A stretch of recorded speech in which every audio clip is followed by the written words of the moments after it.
while other people will join, I'll go ahead and introduce. Hello, everyone. Thank you for viewers joining. Welcome back again, who were with us on the previous session. And welcome to everyone who are new to this series. We call it the interview prep series. It's a data circle interview session where this year we are planning to we are planning to have 5 series, I think, but this year we are focusing on just machine learning and Python, and today we are focusing on resume writing session. But from next year, we are planning to have frequent data science interview prep series. Just in case, if anyone's wondering, we'll be deep diving into machine learning and Python sessions, Python subtopics, and will help individual. We consider this is a small steady group where we are helping everyone to solve their questions that they might encounter in the interview. Today, our session is resume writing, networking, and all the things that would help you to firstly land on the job interview. Today, our guest is Megan. Sorry, let me see if I pronounce your last name correct. Stachura. How you pronounce it? Stachura. Stachura. Is that correct? Okay, Yep. sorry. Today we have our mentor, Megan Stachura. She has been in the data science field for almost a decade now. She's been, I'll introduce her later, but she's been a great mentor, and she also worked with the small organization group where they focus on the mentoring people. She is a data scientist in, that's okay. She's a data scientist in a growing startup organization. She's been helping startup to hire wonderful people. So she'll share some great insight with us today. A little bit about data circles. Data circles started back in 2017. At that time, we were a meetup group called Seattle Women in Data Science. Mehna started this meetup group. Right now, we have been growing up, and we have been organizing so many different events like conference, interview prep series. We have book club. We also organize a project workshops.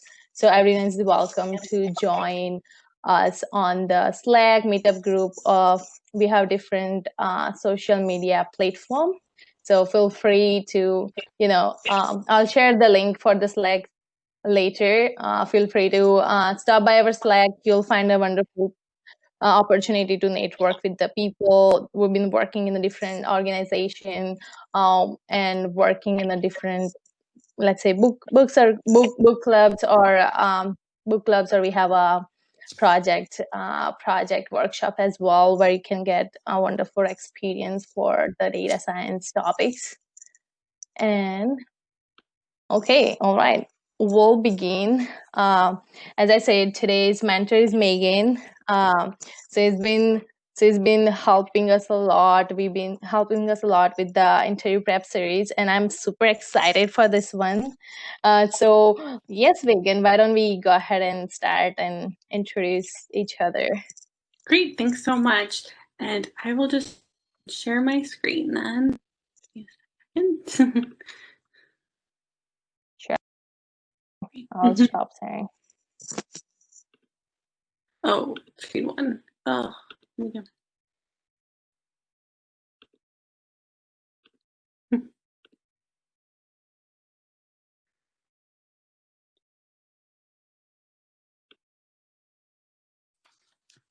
Am I sharing now? Sorry. Did that work? No, we don't see your. Okay. Okay, cool. No. Sorry, I'm a bit new to WebEx at least. Can you guys see my PowerPoint slides now? Yeah, we can see it. Awesome, thanks. Great. Well, thanks so much for the introduction and for joining us tonight. And I just posted a link to Google Drive with a PDF of all these slides, and there's like a few links and stuff like that throughout. So just so you don't have to write stuff down or whatnot. You can just click that and get to everything.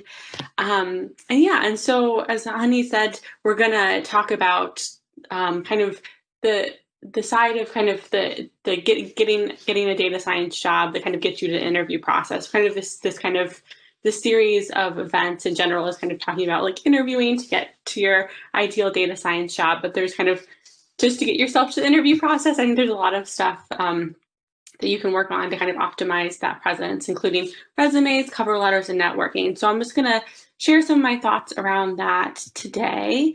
And just starting with a little overview of kind of what we're going to talk about. I think first and foremost, I just wanted to mention that I think discussion and question answer throughout is definitely encouraged.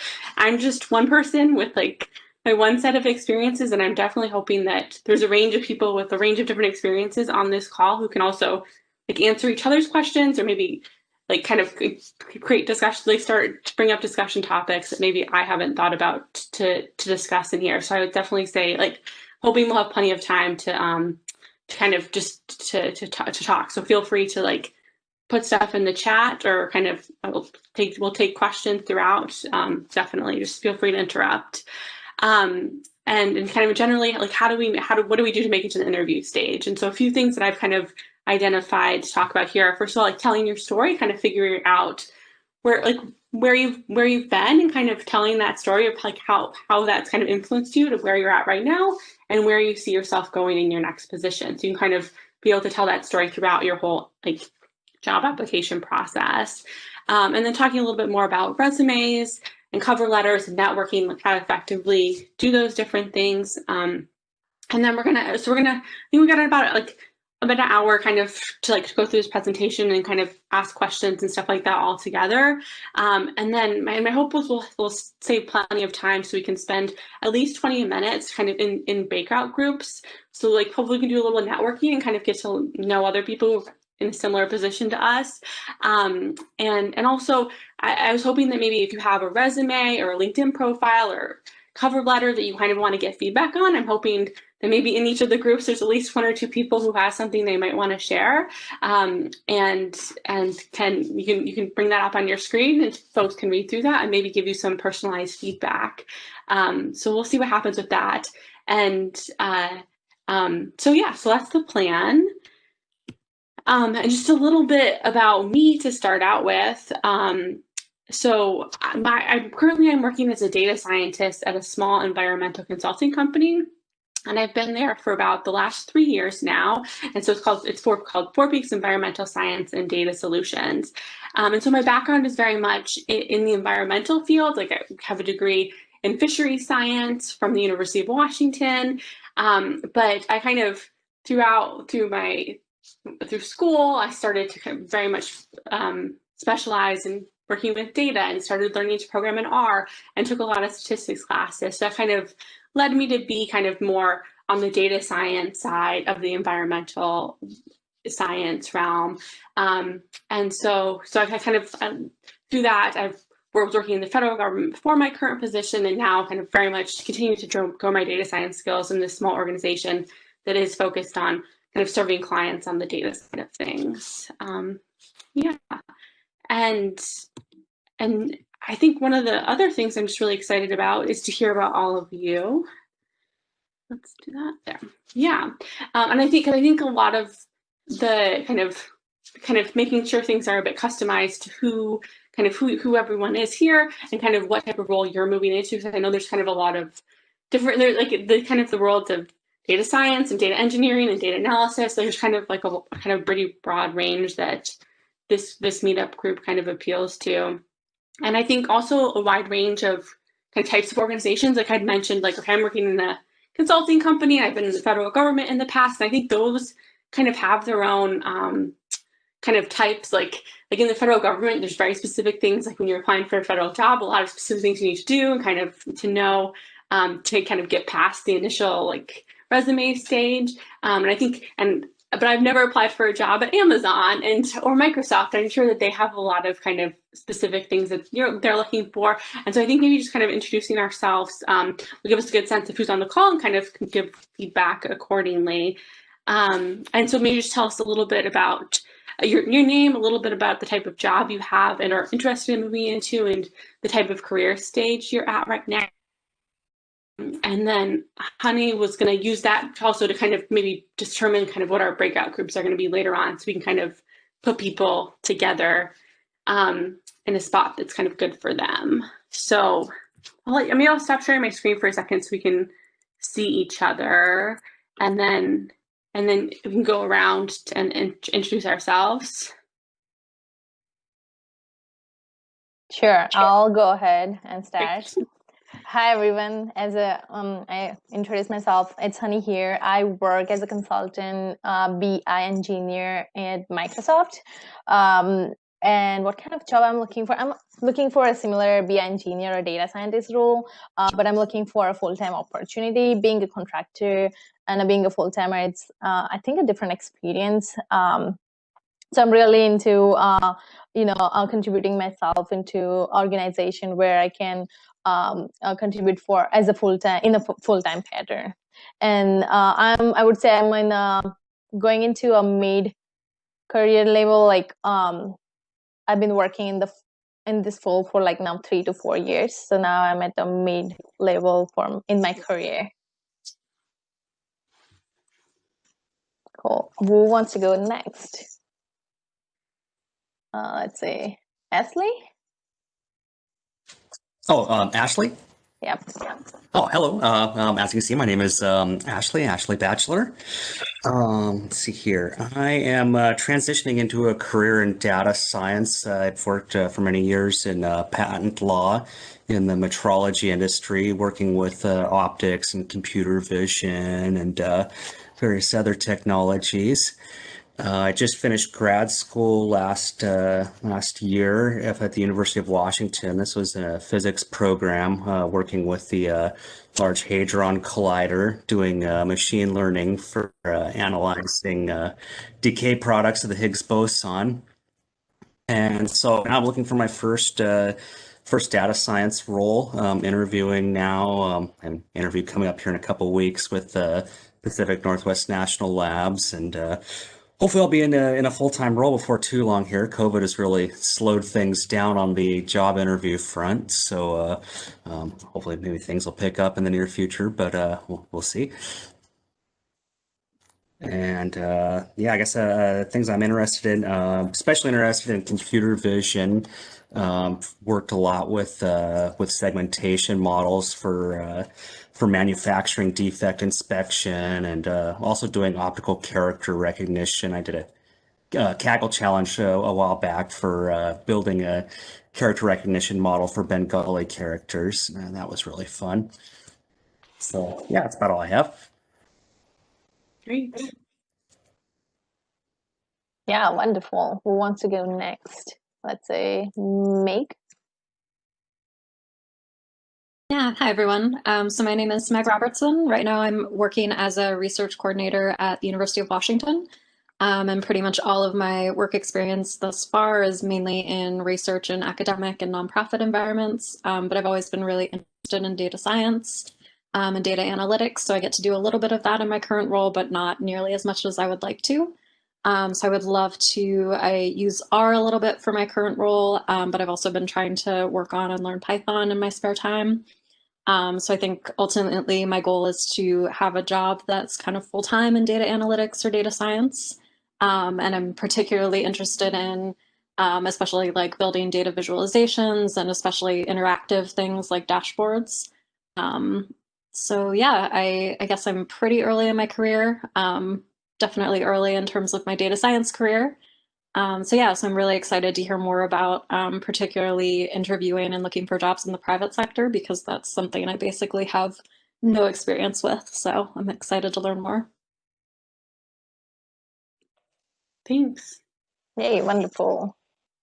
That's great. So we have next Nazifa. Sorry if I'm pronouncing it wrong. Hi everybody. No, you said it right, so that's perfect. How are you guys doing? So I'm a senior undergrad student. I am majoring in applied mathematics. So what happened is that during the COVID, I picked up on Python, and that's where I started getting interested in data science. It came from the love of statistics and probability mostly, and I'm very new into this, so I'm still exploring what options are out there for me after I graduate, because I'll be graduating in June. So that's in the near future. So yeah, I don't have any specific industry or something that I'm interested in, but I would like to get into the data science field. That's the aspect that interests me the most. So I'm still exploring. So yeah. Wonderful. I'm sure you'll find super helpful content here. Yeah, thank you. Okay. Next we have Tom Brown.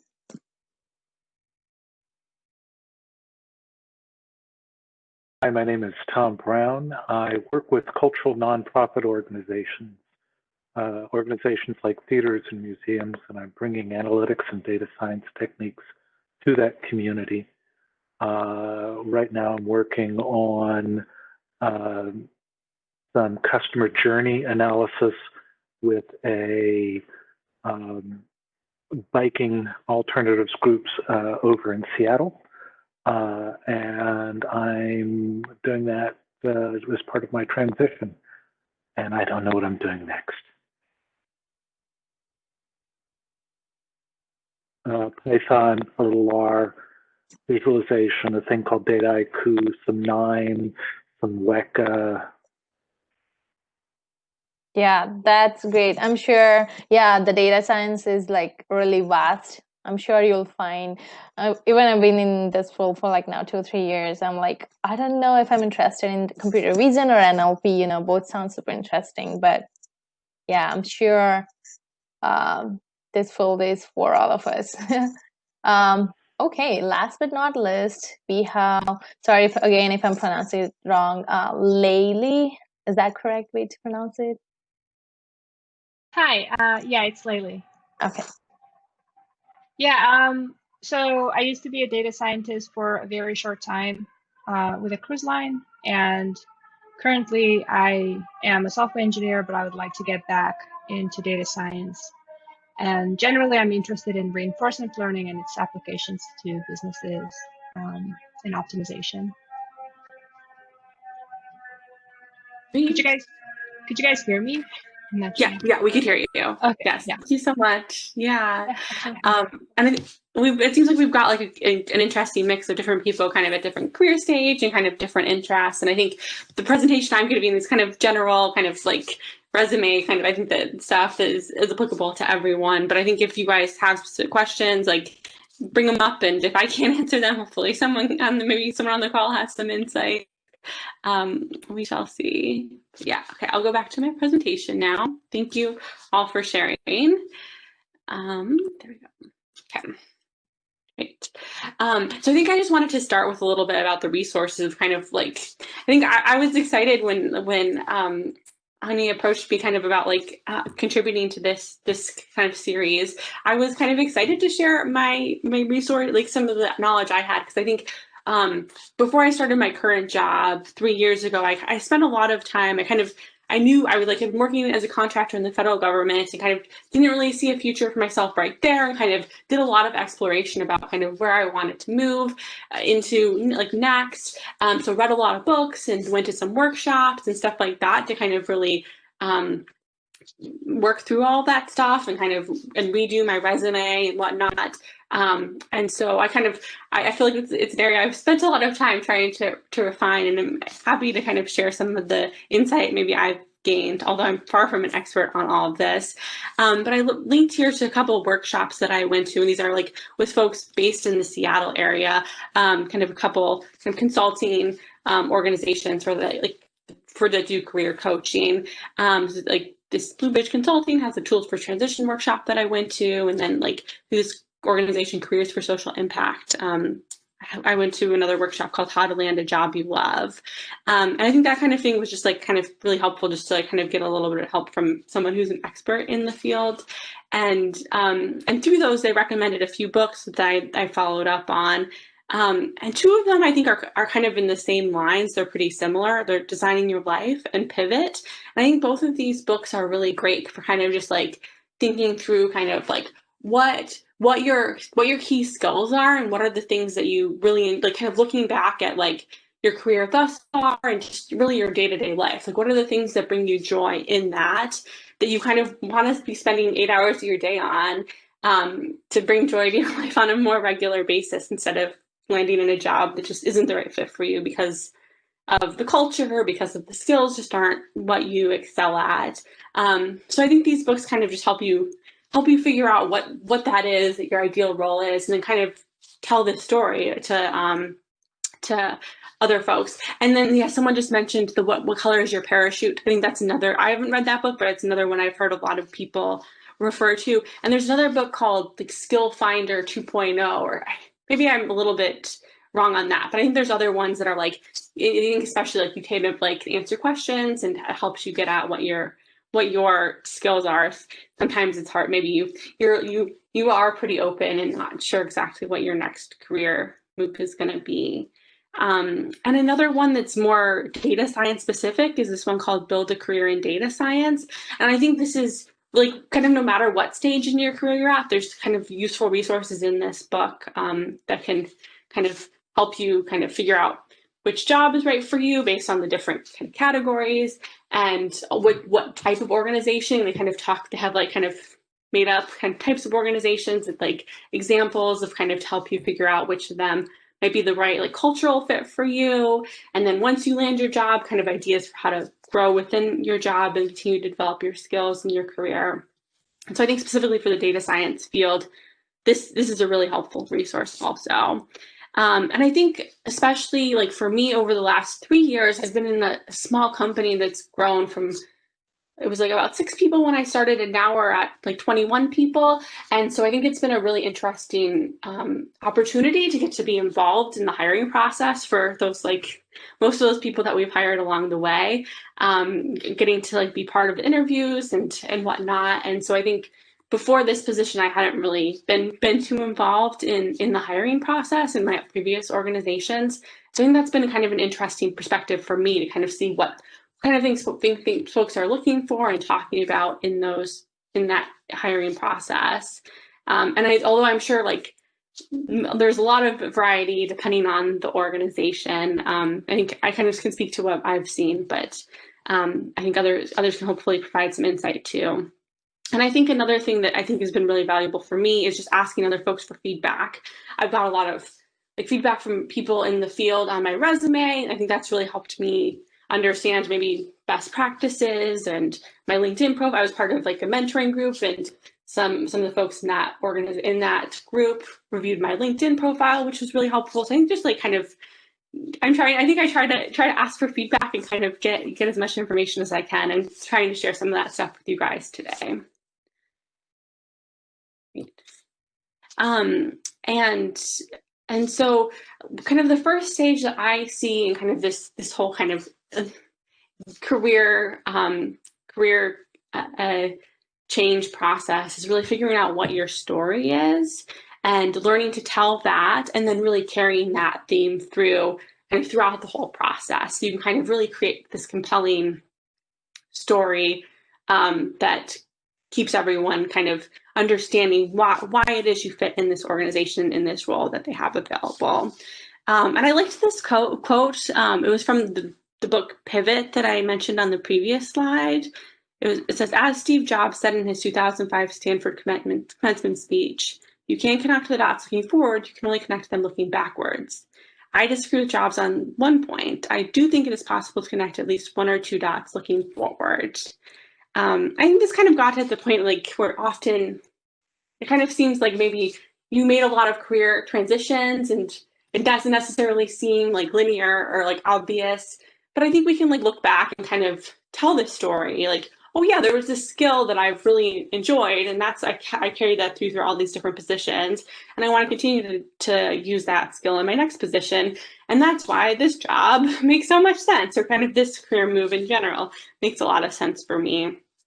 And I think one of the things that's helped me is kind of some, like I mentioned on that last slide, these books, this one book, Designing Your Life, has a lot of great resources for kind of like figuring out maybe what is that common skill, or what is it that you really liked doing that you want to continue to do going forward. And it's like one on the bottom is called a good time journal. Kind of you keep track of different, like throughout your day, kind of different activities and whether or not like they increased your engagement, or how what your level of engagement was in it, and like whether or not they increased or decreased your energy level. So that's kind of like a right now kind of think about what skills and what things kind of are engaging to you. Whereas like this top one is actually like looking forward, like where do you see your life going in the next 5 years, and kind of iterate or kind of do a couple examples of these, like, okay, 1 year from now or 2 years from now, where do I see this kind of plan going forward? If I took a data scientist job in this type of organization and then I advanced to more senior role and then this, kind of like, how does that play out moving forward? And I think it's kind of helpful to think through some of that to go into these job interviews and show that you kind of have this commitment and this is part of this longer term plan to for your life, and kind of and to really to be successful in this role. And so I think it's helpful to kind of to like start with a strong foundation and do this first. And then kind of just carry that theme throughout the resume, LinkedIn profile, cover letters, interviews, networking, all of that. Kind of starting with this I think is a really helpful spot.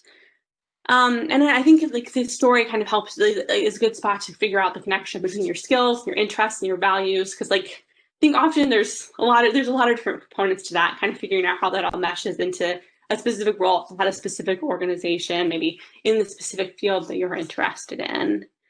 And I think especially like if it's kind of a new field to you, or kind of you're transitioning into a bit of a different role, I think thinking about like kind of the specifics of the wording and the language. I know for me, like one of the things, like as someone who's done a lot of data work, but more on like the statistics, like from a like classical statistics background, like a lot of machine learning terminology has been like something I've had to pick up on and be like, okay, yeah, I know that type of analysis. I just have called it something different, and kind of some of the industry trends of like what's really popular right now, and what do people want to know, like what are skills people want to know that you have or at least are familiar with, and kind of so you can come into interviews and conversations with those. And so some of that is kind of weave that into your story possibly as you're talking with them. So I think that's kind of, it's helpful to do that research kind of as you're developing this too. And I think the most important thing is just like practice it with folks, iterate on it, and I think it'll just get better the more you do that. And I saw some kind of chat stuff happening, so feel just free to just speak up if you kind of wanted to add anything. Great. Okay. I'll move on to resumes, and so I think this is kind of one of the kind of quintessential parts of kind of what folks see first when you apply for a job. Most jobs would require a resume. Some of the other stuff is optional, like a cover letter, but you're probably gonna always have a resume. And so I've just included an example of mine here. Like I think there's lots of different ways you can do it in lots of different successful formats and kind of components to include, but I've kind of highlighted here what I decide to put on my resume, what I kind of see as the key parts of it. And so for me, kind of the like one thing you want to make sure they know is kind of the key essential parts of you. So kind of starting up here on the left corner, like it's your name is nice and big, and you're also giving them a good summary or overview of kind of who you are and what are your skills and kind of what do you want to do. And I guess I'll say that I did not, like for a long time, I didn't include this overview section at the top because I kind of felt like it was a bit redundant. Like, I'm applying for this job, so I don't know. I feel like sometimes people use it as like I want to be a data scientist doing this exact job, and it's not really very creative or whatnot. And so I think because of that, I felt like it was a bit redundant to include. But I think more recently, I started including this just because I thought it was a good way to really succinctly to summarize what are the skills that you have, and it's very much customized for this position that you're submitting this for. And then and why, like what are maybe something specific about you kind of that makes you passionate or excited or whatnot about about this position to kind of catch their attention at the beginning. Because I think often they might only look at this for a couple minutes and hopefully, or a couple seconds, or who knows, maybe they'll at least read this stuff at the top. So that could be a good way to kind of to pack in the important information there. Like I said, it's key skills, the opportunity to tell your story, and this is often written in the third person there. Yeah. Sorry, I wanted to make sure I'm not missing anything important. There is one question for you, Megan. It says, how have you made that left or right sectioning you have there? Does it read okay through an ATS? I honestly am I'm not too familiar with ATS systems, since I have not applied for jobs in like large organizations that are using that. So I am not 100% sure. So I would say, like, I made this like in Microsoft Word. Using like there's a bunch of templates, and on my next slide I'll talk a little bit more about that. But I so it's not too hard to make this format. I'm not 100% sure how like those types of automated systems look at this. I think that's maybe something to consider. And I think I've seen links to like resources where you can kind of feed it in, like on online. You can feed in your PDF or whatnot, and it'll kind of show you what the ATS puts out. Yeah, so someone put jobscan.io. Yeah, so I would like say definitely if you create a resume with maybe a somewhat unique format, put it through that to make sure. Yeah, and someone mentioned Google Docs. Okay. And apparently the top is a good place to put the job title. Yeah. I think even if you don't have that past experience, it's great to kind of to put in like where you see yourself going. And someone asked about like projects. I think like, so I'll move on to this experience section, and I would say this experience section could be it could be a specific job you did, but it could also be just projects that you've worked on. I think you can customize this kind of for whatever stage you're at. Like if you have specific jobs that you want to kind of highlight things on the level of that, then you could have like under your experience, each subheading is for a job. But if you don't really have a job that is in this same or kind of similar role, and maybe you just want to like to highlight projects that you've worked on, like as part of your education or extracurricular stuff, then maybe the experience section would be like each subheading would be a project that you worked on, and you kind of have the bullet points be specifics about that. So I think depending on what your specific experience format is, you can kind of customize that section accordingly. And like you definitely like the whole thing, you would definitely want to adapt to the specific job using keywords and phrases that came out of the job description. So I think that's something I do a lot too. Like I think there's a lot of terms that people use in different ways. Like I tend to like defer to the people I work with as clients, and some people call them customers. Like I think so I would adjust everywhere I like clients here. I would maybe change that to customers if the job posting said use the term customers instead, or like data pipeline. If they like use the term data pipelines, I might include that. But if they call it something different, then maybe I'll like kind of change everywhere I say pipelines, change that to a synonym for that. So I think that's definitely something to kind of to think about, like making sure you're not just sending on a kind of one size fits all thing, making sure you're customizing it to that specific job to increase your chances that it'll resonate with them. Yeah, in the nonprofit space, there's probably a whole difference of terms to use. Yeah. And focusing on accomplishments, not just your job description, and like and in those accomplishments, really quantifying the outcomes. So like you like I have a project manager for four projects at a time, and so trying to get as much of those specifics. I think sometimes it's hard, especially when you're like a member of a large team that did a thing. Like I think sometimes I know I have a hard time kind of quantifying some of that stuff, but I think just do your best at that. And like I have a link here to a list of like action verbs that I think are also really helpful to kind of to think through. I think there's lots of synonyms there too, so you're not just saying like I led this and I led that and I led this kind of this web similar words, you can kind of think through like, okay, what's a better word to use? It's not just repeating the same word again and again, and maybe kind of add some variety, and also kind of makes it clear you're actively we're working towards this.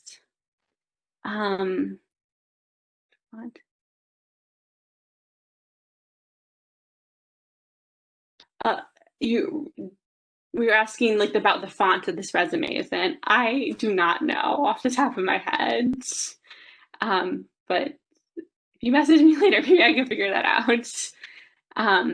Okay, and then I'll move over to, and then I think I missed it at the beginning, but also on the top here, you kind of have this contact information side, and so that is that's where you're going to put I often just put my email address and my website there, and I've also often put my phone number, which I don't have included here. But if you have like a portfolio or a GitHub page, I definitely encourage you to do that. I know when I'm reviewing resumes, I'll very often click on portfolios and GitHub pages. Like if it's someone we're seriously considering, I think it's really great to kind of see some more details of what this person has done, and kind of see more in practice, like what their work looks like. So I highly encourage any of that, if you have those available.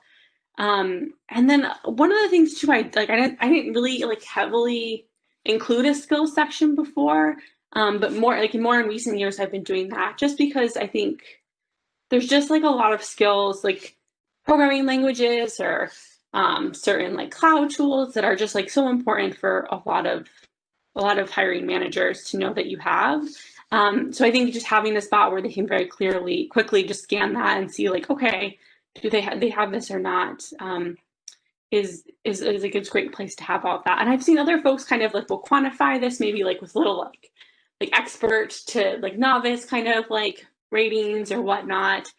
I personally have like found I think it's hard to know what that means. And someone else said, yeah, to those. I personally like I don't feel like I gained very much value out of reading that, because someone said they were like an expert in it. Like, what does that really mean?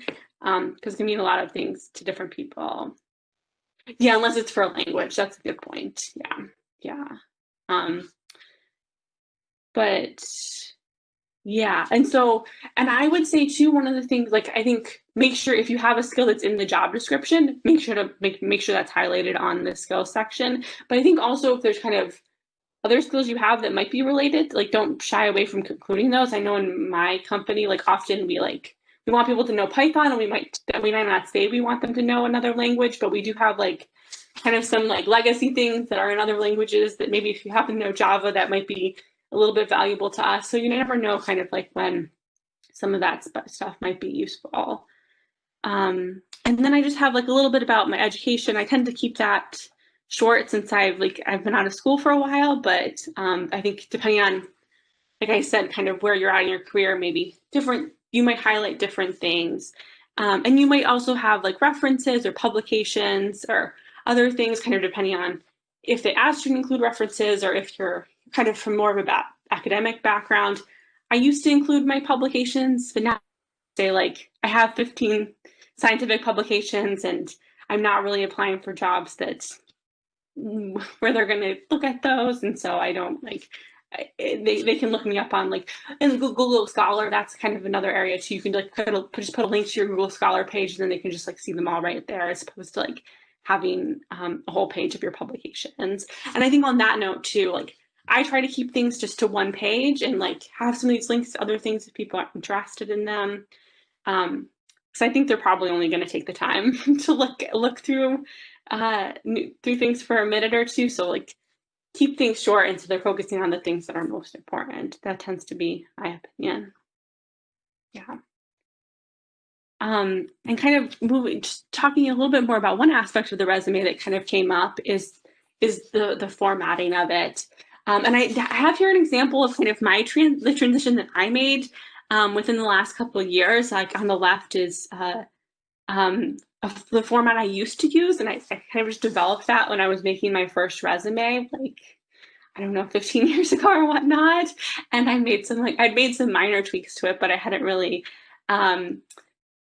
done an overhaul of it or anything. And then like one of those workshops that I'd gone to, I think they gave a bunch of like templates, and I was like, oh my God, those look so much better than mine. And so then that kind of inspired me to transition over to this one on the right. And I just kind of used a default template in like Microsoft Word, and then kind of customized it a little bit.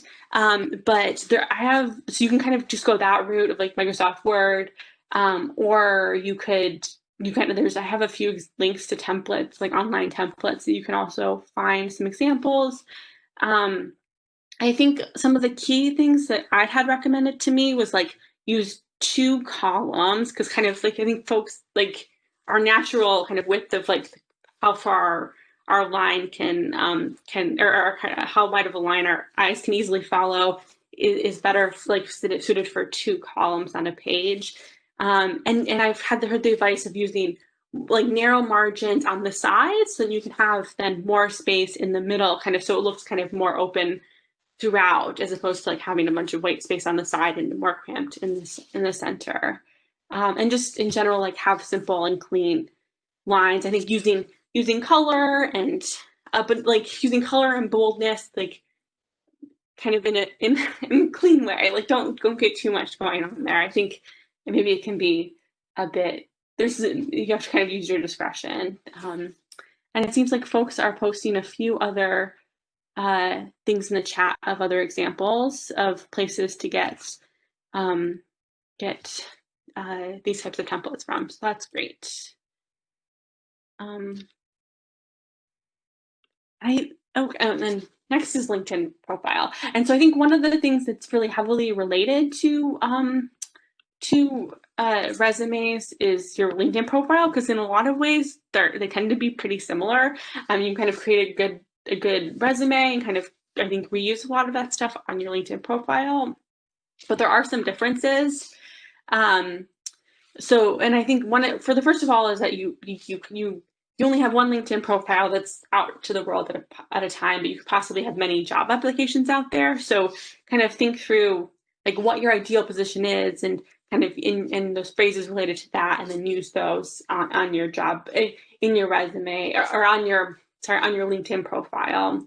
And so that one LinkedIn profile, if you apply for several jobs, that kind of is hopefully a consistent message across those, as folks probably end up searching you and finding you on LinkedIn also. Because I know that's something like I often see, like in the past when I've applied for jobs, I'll kind of see like, you can kind of see who's viewed your LinkedIn profile, and you sometimes like see, oh, people from this organization are viewing your profile. So it seems like somewhat common that folks will look you up on LinkedIn even after getting your resume. And so I think one of the, like a couple of the distinctions there is like include this title, and someone mentioned that too, like on your resume you can include a title there too of like what you want to have, and this can be like I just have it very short and sweet right here, data scientist. It can be like, I think like up to like almost like a full sentence if you wanted to, like, so if you want to add some more details like data scientist and like an innovative company, or like kind of some other things that you want the world to quickly know, like that's something to think about.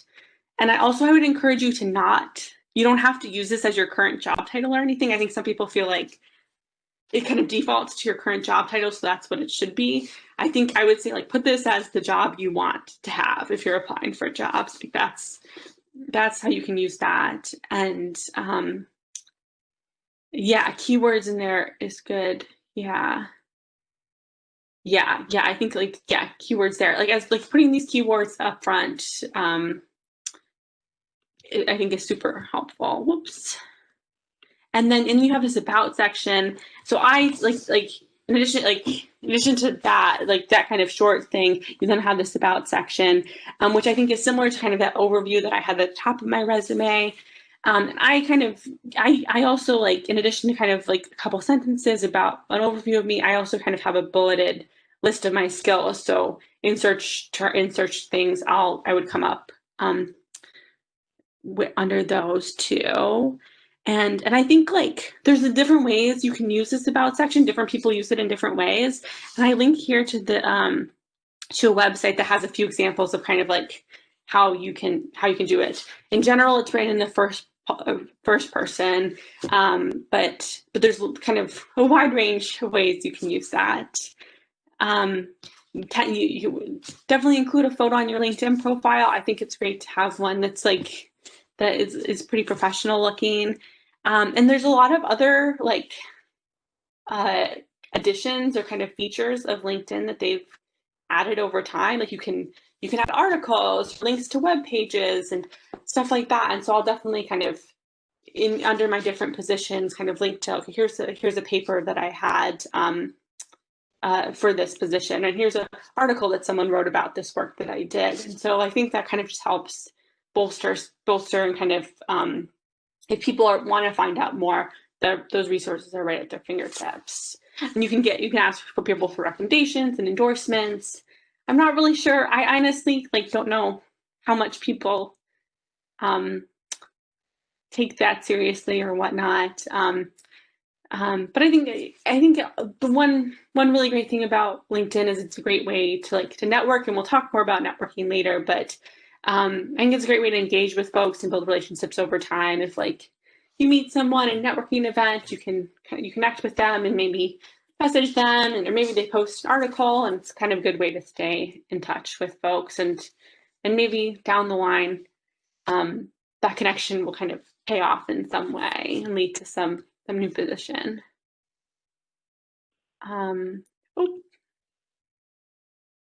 Okay, and that was everything I had on resumes.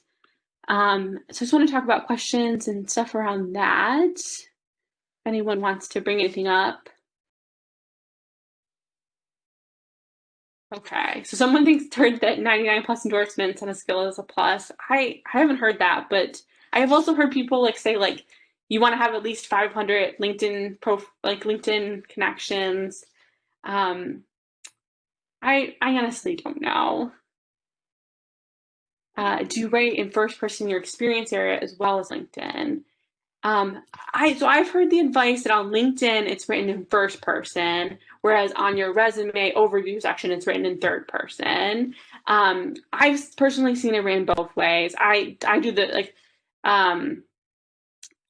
I'm not 100% sure, so that's the way I do it.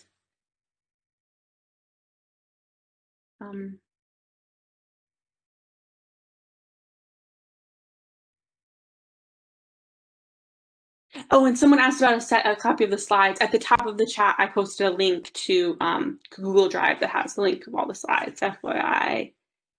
And yeah, we'll also be sharing that on our Slack channel, all the materials. Yeah. Are there any questions I missed about resume stuff, or do you think I can move on? There is no resume question. So I have posted a question if anyone wants to review or looking for a suggestion for their LinkedIn profile, they can post in the chat. So Nazifa posted her LinkedIn profile. Yeah. They can review, maybe not right now, later, and give us a suggestion. Yeah. Yep. That sounds great. Okay. Yeah. Yeah, Namita, I can.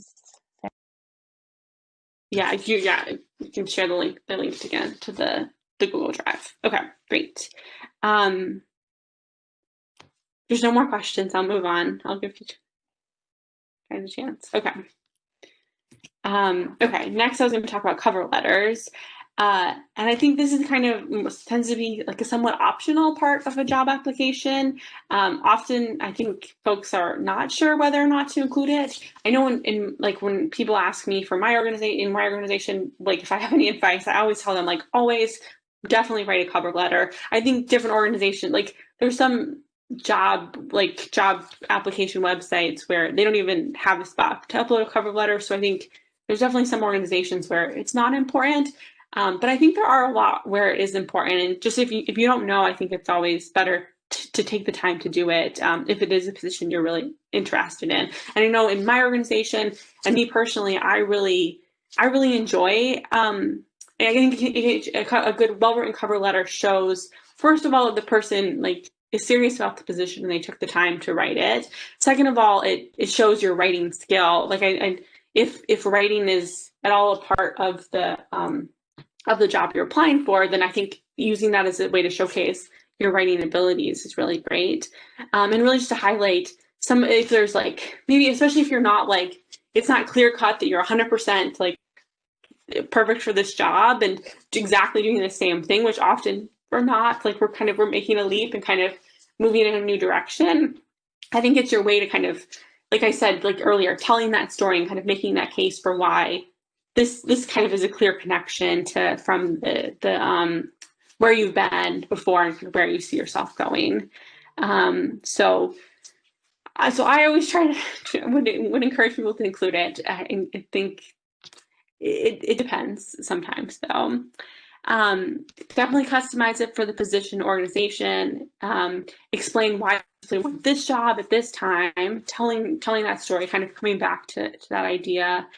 I try to use like a consistent, like I kind of developed that format that I showed you guys for my resume, and I'm kind of using that same header and that same color and font in my cover letter also. So I think it makes it look pretty polished. And I also tend to use bullet points too. I think that's kind of a good way to kind of like allow people to skim it and kind of get at these points. And I also like using bold, like I use bold too to kind of highlight key phrases here to also aid that skimming. And then also I think that comes up a lot is like question, like sometimes like maybe like there's a job that's in person in a certain location and it's not unclear to them like where you live and if you're willing to relocate or whatnot. I know in my company that's something that comes up a lot too. Like we're not sure if and like sometimes people can be maybe disregarded or like maybe not given as serious of consideration if there's some of those outstanding questions, and often we'll follow up with the person. But I think sometimes it's easier, it's like more straightforward and kind of gets you maybe get those questions answered up front. They'll continue to seriously consider you by just answering those questions. So like sometimes I'll say like, I currently like live here and I would need to be based there, so I need to work remotely, or so if that's a deal breaker for them, then like you can figure that out right away. Or so they know like, oh, you're already in the city and you're already relocating and you're going to be in there in person. That could be important. And just keeping it to one page. Yeah. That's everything I have for cover letters. Are there any comments about that? Okay, I don't see anything about cover letters. Feel free to speak up though if you have a question. Okay. I will move on to networking then. And I think this is like kind of a big nebulous thing, and I think especially now, given COVID, it's a lot more challenging thing. Like I used to like go to networking events, and now we just kind of meet up and online, and so it's definitely changing, and I'm an expert in this new way of doing it by far. So this is just some of my ideas though. I think the first and foremost, I've heard from so many like career coaches that networking is like one of the most important things that you can do in your job search, and like some high portion of kind of jobs come out of like initial networking connections. So I think it's a good use of your time I know like for more introverted people like me, it can be more challenging. And I think with COVID, it makes it even more challenging. So I think try to make it a priority as much as you can. And I think the first thing is like you just like already have a huge network you don't really maybe think about, and like I don't know, like your neighbor who maybe has a connection with some other person who like is a data scientist, or kind of just like you don't necessarily think about all these people who really, I think in general, like people just really want to help you. And so don't be shy to bring up some of this work or job related stuff with friends and neighbors and acquaintances, because I think once you bring it up, they'll be excited if they have a connection that they can help you with. And I think so much of it is just about building authentic relationships over time, kind of starting these conversations, and they're like, I think there's a low chance like they'll be like, oh, I have a job open right now. But over time, there's a good chance it could lead to something. Yeah. And a few kind of ideas for places right now to kind of make these connections are on Meetup, like we have right now, like we're at right now, like a Meetup event. There's lots of other Meetup events. I think like, and a lot of these Meetup groups also have Slack channels, which are a good way to kind of communicate with people. There's a bunch of examples here. There's this social impact networking happy hour that I go to. It happens quarterly. And I think too, there's just like a lot of kind of these networking events have moved to online. So kind of think about like kind of areas of interest. I think social impact is an area that I'm really interested in. So I kind of found this organization for folks in that career space. Like think about other career spaces that you're interested in. I think data science is one of them, but maybe and like some of these specifics like computer vision or whatnot, but maybe like the nonprofit, like someone mentioned nonprofit stuff. And so like kind of searching out the nonprofit space and events specific to that or other kind of related things. And I mentioned this one thing called Sharper. So a couple of folks have mentioned to me kind of other tools for just like one-on-one networking, like online, which kind of like where it matches you up with folks. I think those, especially now, can be really helpful. So maybe just something to think about. And I think don't be shy to respond to emails or posts about specific opportunities or ask questions. Or just let them know to like look out for your application. I think I often will post on like the data circles page. I'll post jobs in my company, and I think it's great to hear from folks to know like they found out about the job application, about the job posting that way, and I can pass their name along to the hiring manager to look out for it. Yeah. And someone I think mentioned like volunteering.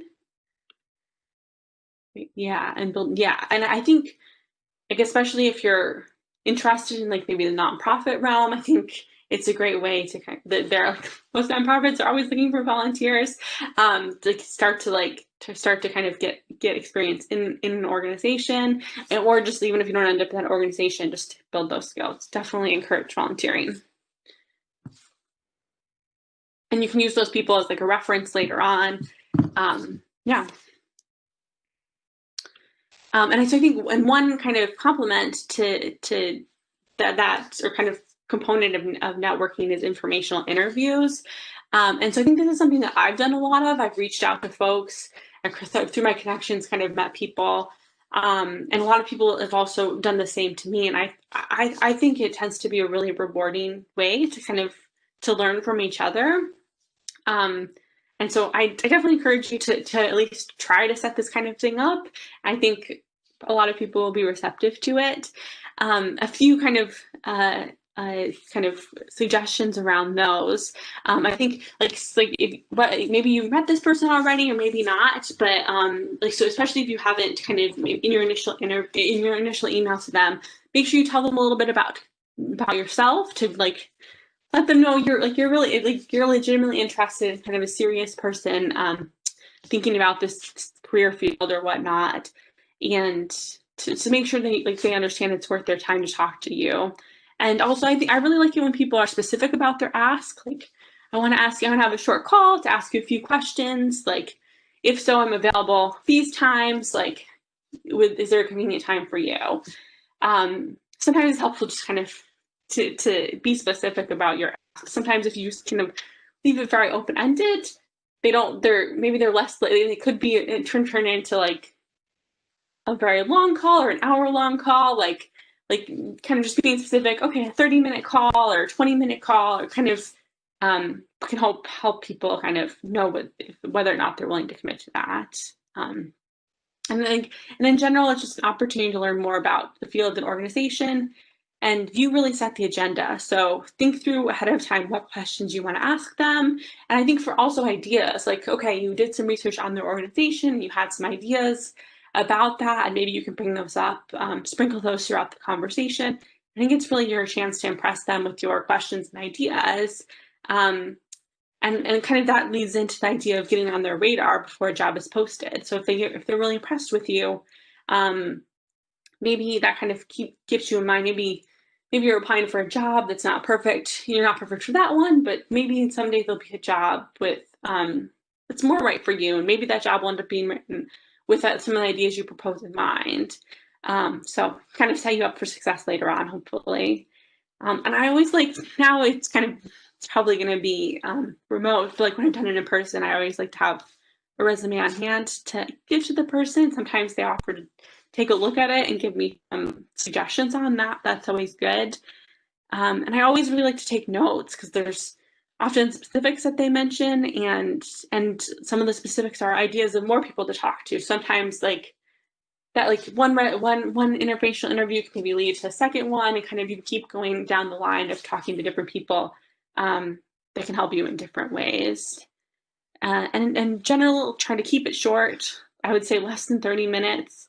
And even even if they I would say, like I said, kind of be specific about your ask at the beginning, like set it up for a 30-minute or 20-minute calendar event, so it's clear it's like you're not going to take up their whole afternoon, but then and definitely keep it to that time, because I know people are often really nice, but they also appreciate when you respect their time. And then also follow up later with a thank you email, and stay in contact later on if you see something that is related, or kind of just letting them know, like, oh yeah, I found a job. Thanks so much for taking a look at my resume. Just to keep them updated. Yeah. Okay, and that's all I had. Networking. I think there were a couple chats. Yeah, and someone had an informational interview and ended up with a job offer. I think that's a really great story. I feel like I've definitely never had that happen, but I think it's something that a lot of people say. And then data-thons, yeah, other things like that to continue to open source things are a great way to get that experience also.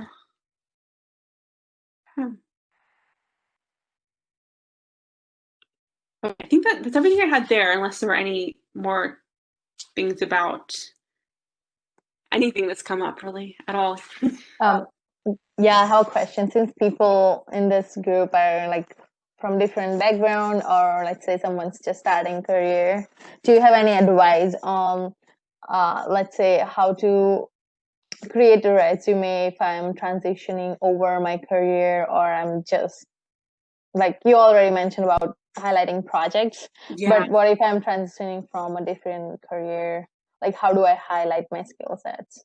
Yeah, I think that's an important question. When I've seen other folks like in resumes I've gotten like in an interview process, like I've seen people kind of like maybe they'll list that previous career, and kind of just like I think the amount of space you spend on a position doesn't have to be like proportional to the amount of time you actually spent doing that skill or using that skill. So if you so an example is someone I knew who was she worked in a bakery before and then went back to school and then was transitioning to a new job. And so I think she had like a couple of those, like her previous bakery positions on her resume, but maybe she spent 80% of her time like baking, but she also maybe supervised people and used her communication skills and working with clients. So I think maybe a way to do that is to kind of have a short summary of those previous jobs and just highlighting the skills that are relevant to this position you're applying for, and then having a section with if you've been in school or if you've kind of been doing some volunteering or data-thons or whatnot, adding just those project summaries. Do you think that kind of gets at what you were asking? Yeah, I mean, that makes sense. Like you would be doing, let's say, baking, but you would also be doing more, supervising and other skill set that would be important for the next role that you are applying. Mm-hmm. Yeah. Does it sound good if we move into the breakout group stuff? Yeah. Does anyone have any other questions to ask before we go into breakout groups? No, I'm wondering, how many people do we have? So we have 6 people. Okay. Excluding us. Sorry. Yeah. Do you want to do like 2 or 3 groups then, or did you have that set up yet? Do you want to work on that? So still, we haven't got a chance to get to know about Dean and Namita and their background. If they okay. want to introduce themselves, and then we can do 3 and 3 maybe. So basically 4 and 4.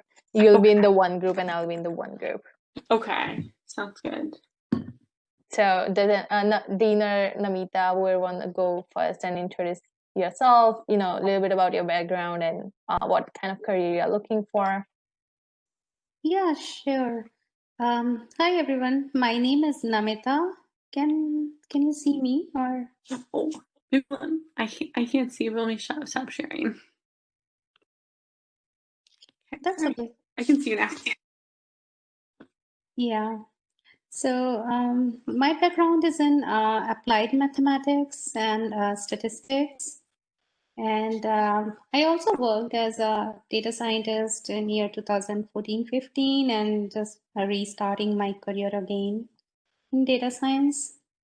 So currently I'm interviewing and I'm also doing some consulting.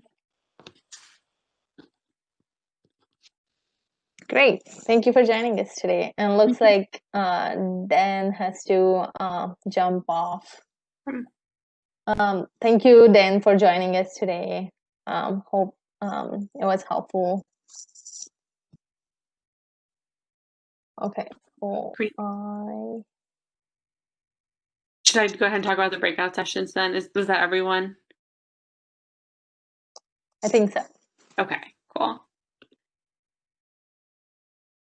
Okay. So we're at 6:40 right now, so I guess that gives us about 20 minutes left until 7 o'clock. And so our hope was like we spent like 15 minutes in these like smaller breakout groups, and in the last 5 minutes we'll kind of come back together and share kind of some of the overall things that impressions that we had from the group. And so our hope was just kind of just to first allow everyone to introduce themselves. Again, I guess we've all kind of introduced ourselves already. Maybe another good.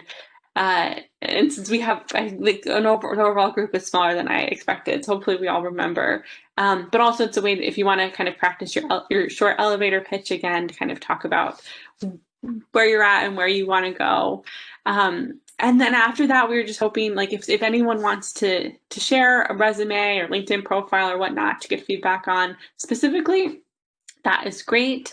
And then also just kind of more generally, if we have time to share ideas about the tools you really like for networking or resumes or other career related things. Yeah, so that's the plan. I think that is that how is it? Can you remind me how it's going to work? Yeah, actually, I was going to break out in a group of 2 or 3 people. Looks like we have like a total of 7 people, including us. Either we can do breakout, or we can just so that we all get inside of each other's background and interest. We can just continue here as well. Yeah, I think it depends.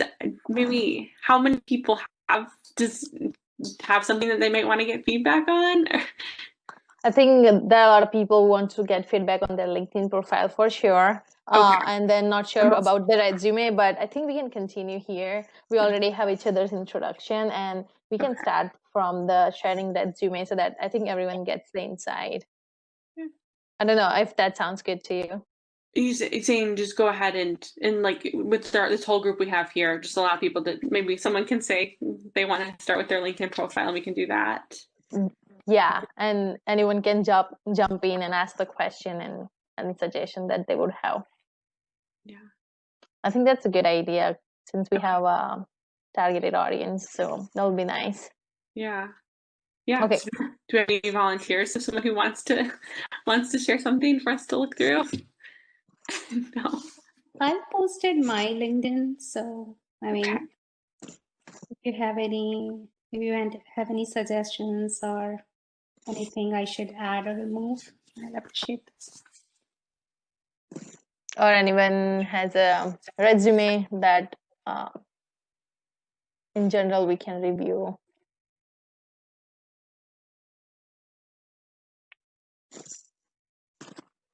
I'll post my resume for sure.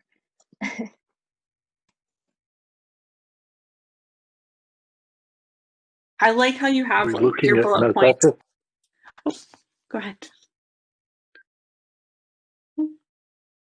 I, I was just So saying that like your bullet points is kind of all your skills. I think that's really helpful. Megan, I would suggest if you can share your screen so that we can look at the. Sorry. Yeah, no worries. Then we know how to, what are your suggestions and stuff. Yeah, sorry. I just opened up. Hope Namita is fine with that. Yeah. Is that okay? Is Yes, that I'm okay, okay. Namita? Okay. Yeah, I was just thinking I really like how you have all the bullet points, and so I think it's very clear like what are your skills are, and those are like for search terms. I think these would come up very clearly.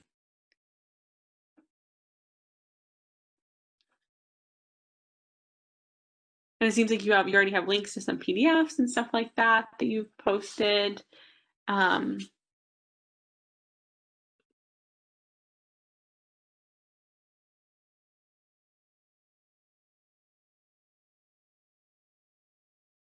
Yeah, I think like I know I said it's kind of hard. I think like specifics and quantifying things like are always useful to add. I know that can be challenging. I think like found creative ways, like maybe like like I sped things up by this much, or So like for this consulting that I did during my Insight Data Science Fellow, mhm. okay, I can do that. Yeah.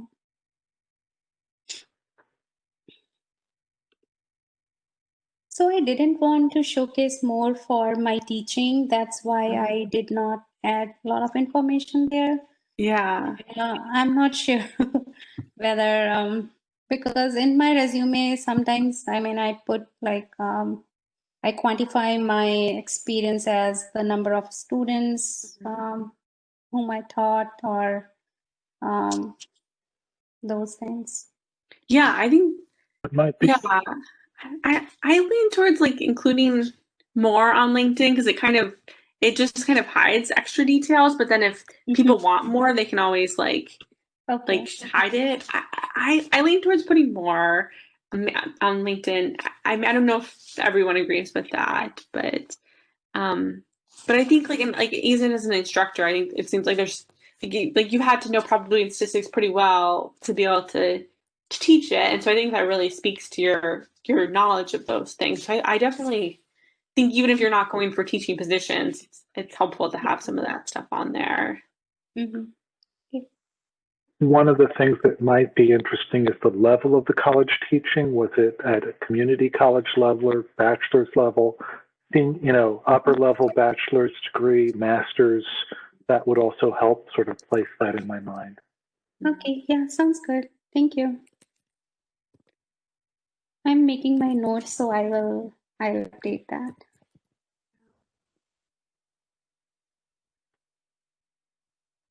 And if there are issues in converting to the US standard, give me some sort of clue.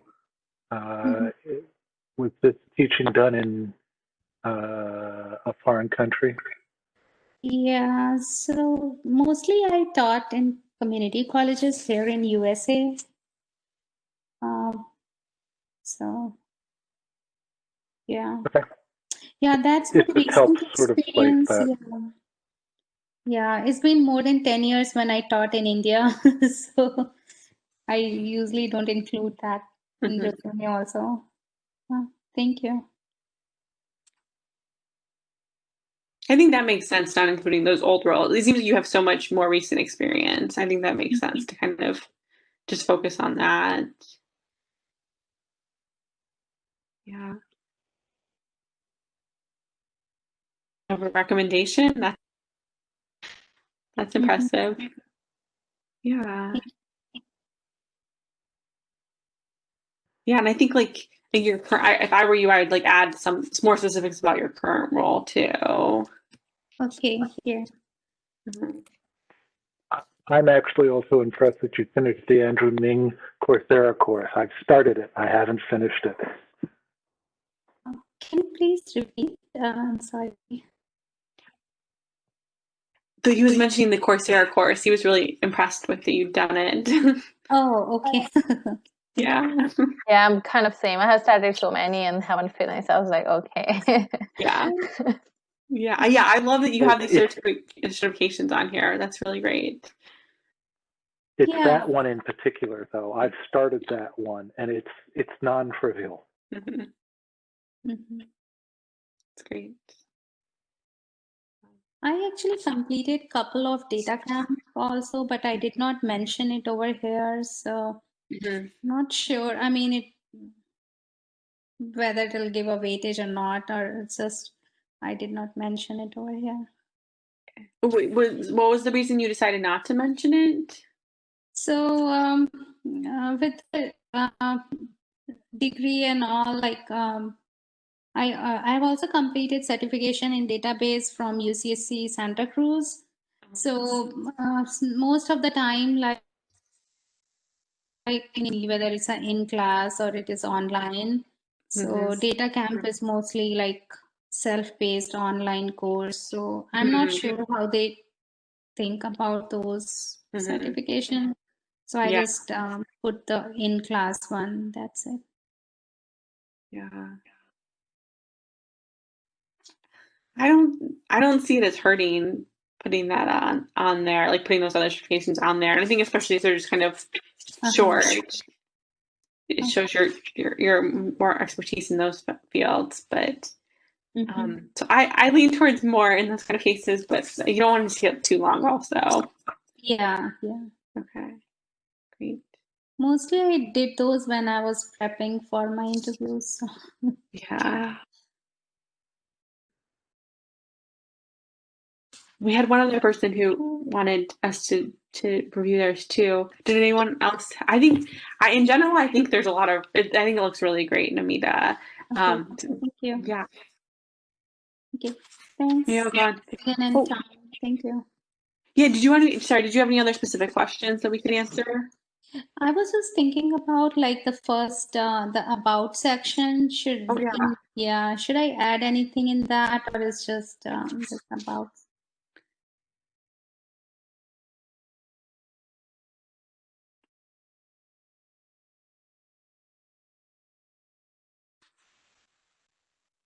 I think that like maybe I would build on this first couple sentence. Like I don't know. I think maybe I would kind of like integrate these first two sentences into like a kind of a more cohesive story, kind of one paragraph. It's kind of a more cohesive story of like I'm a data scientist, passionate about doing this. This is kind of the type of role I want to move into, and I have a background, like a PhD in this, where I've really developed this skill set. That's kind of how I see, like maybe like kind of integrating this into a more cohesive story. Okay, I got it. Yeah, I got that idea. Sure, Okay. I will just combine these two. Yeah, and I think like thinking through the story a little bit more to make sure kind of you're like telling that story of where you want to go, and then also kind of like where you like what you've done, like what you did for your PhD, and then these other positions that really supports your ability to move into that role. Okay, sounds good. Yeah. Thank you. Thanks, Megan. Yeah, thanks for sharing. Yeah, I'll go to this other one. Here we have another one, and also Megan, I want to share my resume so we can also get some insight on resume. Or anyone else if they have anything. Okay. Laylee, am I pronouncing your name correctly? Yeah. Okay, great. Thanks so much for sharing this. Well, thank you for reviewing it. Yeah.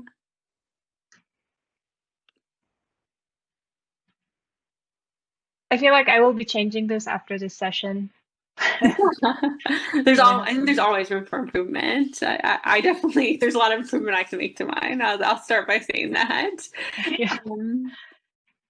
I like I like how you kind of say like, okay, this is your master's degree up front. Yeah. I might say like data scientist, or like, or was your master's degree in data science? Like, it was a focus in data science, or are you kind of saying you're looking for a role in data science? Is that kind of the intention of this tagline? Yeah, so my grad degree was kind of interesting. It was in computational operations research, which not a lot of people would understand. So when you say data science, they tend to get it faster. Okay. And you're looking for a role as a data scientist, is that accurate? I'm looking, yeah. Data Yeah. I science. might just call yourself a data scientist. Like, I might just Okay. say that here. Like, I don't know. That's kind of my opinion. So it's very clear. Okay. Thank you.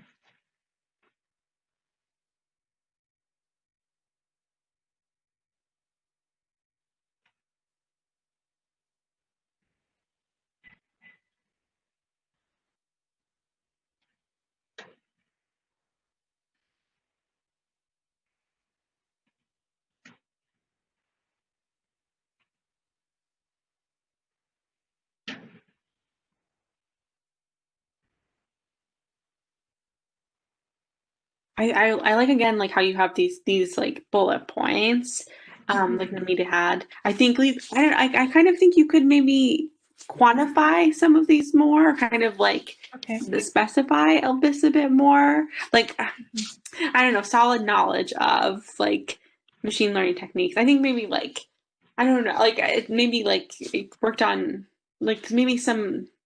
And again, this is kind of a general overview, so I don't know how much specifics you'll go into here down below. So maybe take that recommendation with Okay. a grain of salt. But I think I always kind of like specifics, and it seems like you mentioned R and SQL, but if there's other kind of tools that you have experience with, I definitely recommend that here, like you listing those here.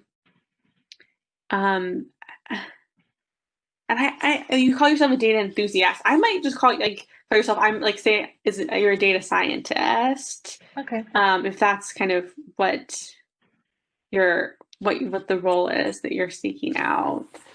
I'm Okay. just wondering if she can make like 2 bullet points. One is R and second one is SQL. So Oh yeah, I can see that. Thank you. yeah, You like separate this one bullet into two. Like, this is like a separate bullet. The second point.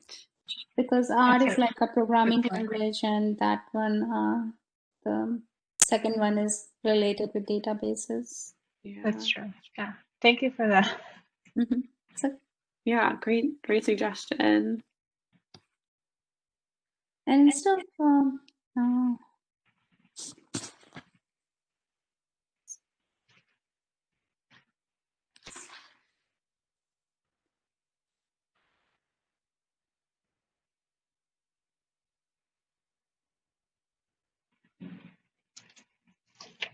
I like your word like leads, manages. I think some of those things. I think like we were kind of saying like specifics, and as much as you kind of quantify some of the stuff that you were doing, I think that's always really great.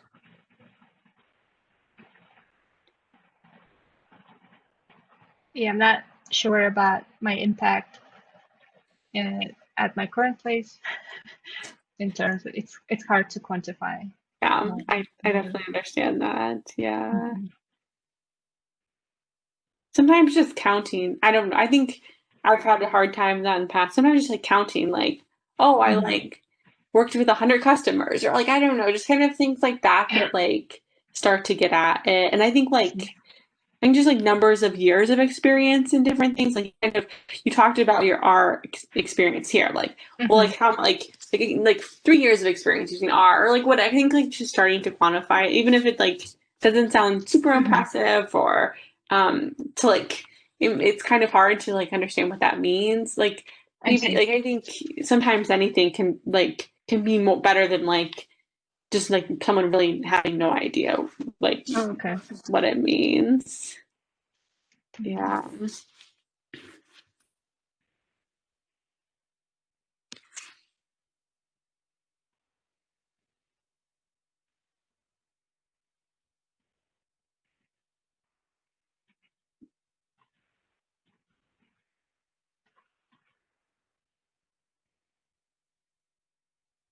Oh, I liked your 72% error reduction. There's a specific. Yeah. That's awesome. Thanks. Yeah. That's one thing I knew I could quantify. That's awesome. I love that.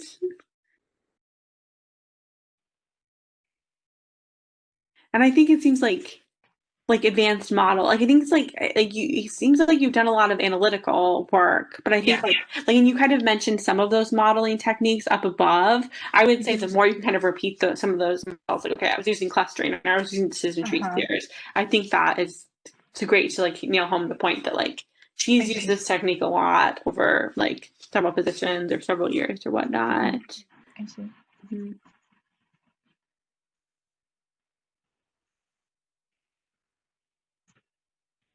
Yeah, great.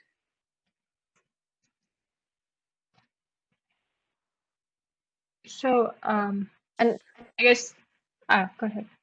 sorry, I wonder like I wonder if interviewer is only interested in, you know, first few experience or sorry, latest few experience rather than they would dig dive into all the experiences. I don't know how does that That work. was, well, that was one of my questions because I have, more work experiences from before I arrived to the US to get my degrees. So I wasn't sure if it's, valuable to put it there as someone to show like someone has maturity or something like that. Or if it's just better to get rid of them and not confuse people. Yeah. Like I think I said like with Navita's like I tend to like put more I tend to be on the like adding more side, and then you can always like look at it can like they can they want, but they can also just like the default. So I I tend to put that on there just in case people decide to take the time to look at it. But I think there is a good chance like they'll probably just focus on your first few positions that you list. Yeah. So I think you could go either way, but I don't think it hurts to put that on. Okay. I'll just leave it there. I think if you are transitioning your career or starting your career, then it would add more value compared to if you are targeting for senior position. I guess that's my thought processes. Yeah. Yeah, and I like how you kind of in your course, like you kind of list your coursework so folks can kind of know which types of techniques you have experience with, at least in the classroom, and you have your certificates here. I think that's really great.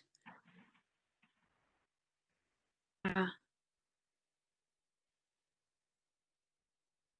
Questions or things you were wondering about? No, so yeah, my main point of concern was my little introduction or summary, and then the old experiences, whether to leave them or to get rid of them. Yeah. I think we talked about that. I don't know if I said that. Like maybe you could like expand. I think it's like how you kind of you expand on it in these bullet points. Kind of maybe think through how the sentence kind of interacts with the bullet points and how you kind of want to use those. And maybe like kind of combine this like these sections like flow from one to the other a bit more cohesively. Okay. Yeah. Thank you so much for reviewing. Yeah. Those are really great recommendations. I really appreciate it. Thanks for sharing. And I know we're at 7:02 now, but I am very happy to keep staying on. It looks like Ashley and Tom both shared their resume, their LinkedIn profiles too. So I'm just going to keep going down that line if that's okay with you guys. Great. Yeah. Thank you. Excellent. And everyone, please feel free. Like, I think I'm just one person with one view, so I don't want to like, it's not just my opinion that matters. So everyone, please feel free to open it too and share your thoughts and whatnot. Yeah. Okay. I like how you clearly identify yourself as a data scientist in your tagline. That's great. That was definitely intentional.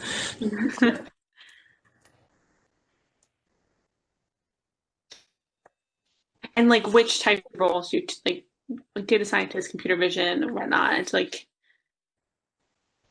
I think that's really helpful.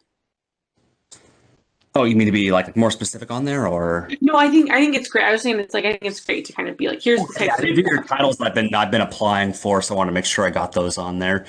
yeah.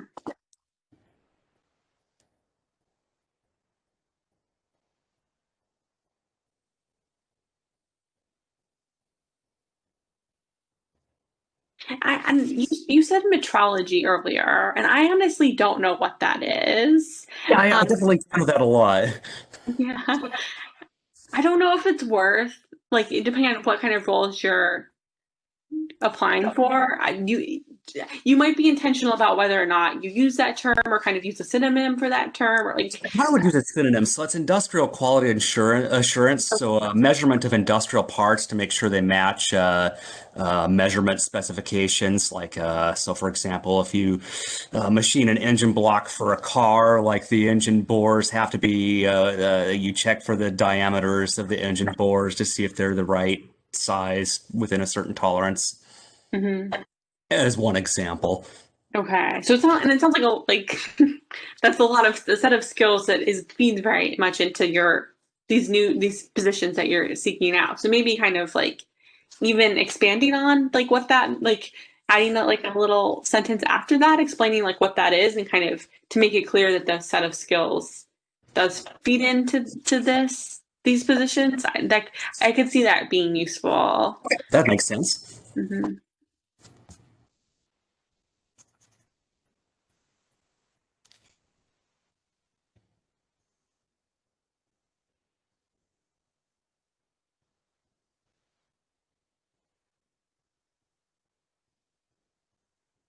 Yeah, I like your kind of clear bullet points here of kind of someone can easily skim and see all the things you've done and the recent projects.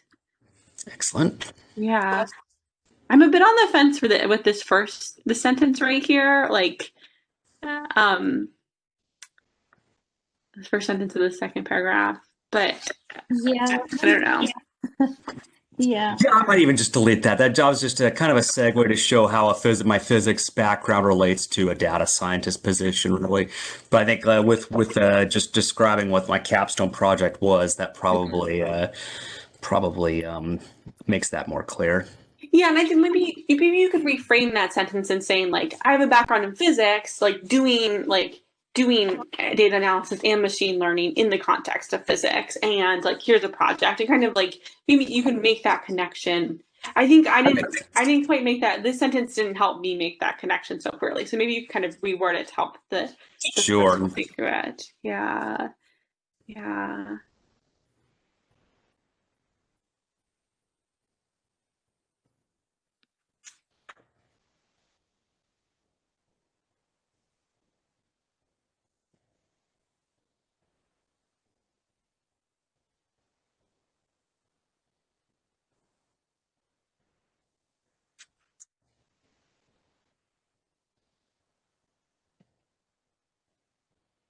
I like that there's lots of specifics here, like decision tree models, C++, Monte Carlo simulations. Like, I think I really like the way this is written with like having those specifics, clustering algorithms.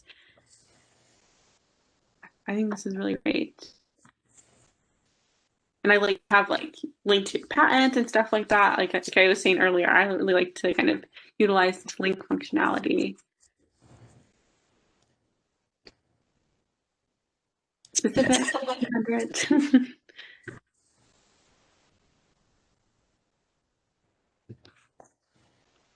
So that was my former career there, which in a lot of ways segues into this particular career, since I was working so much with computer vision and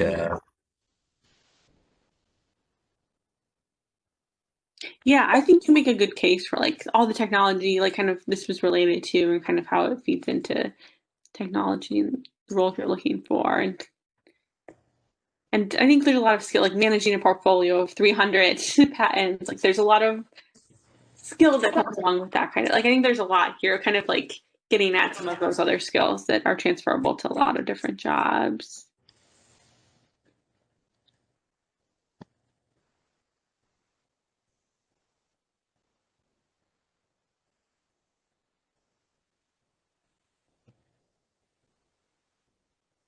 Yeah, and I like just kind of listing all these types of classes you've taken.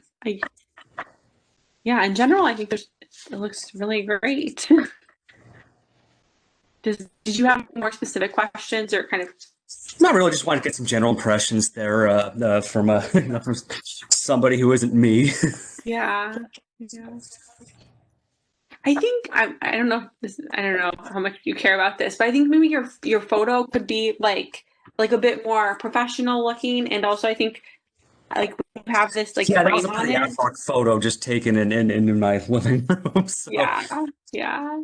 And I think specifically like think about this frame that you have around it and kind of how now it's like kind of over your face a little bit. I like to think about little things like that maybe like That's a good point. has a weird first impression, and like your background too. Like you could add like a more interesting or kind of like cover photo that kind of gets at what you're passionate about.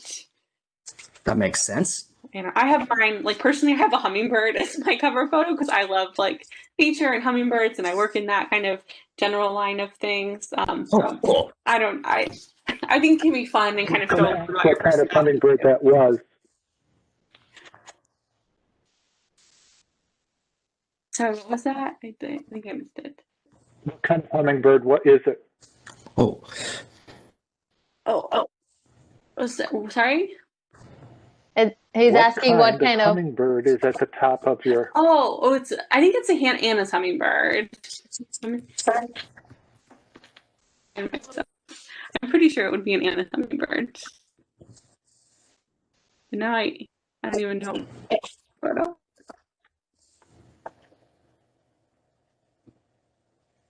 It's Anna.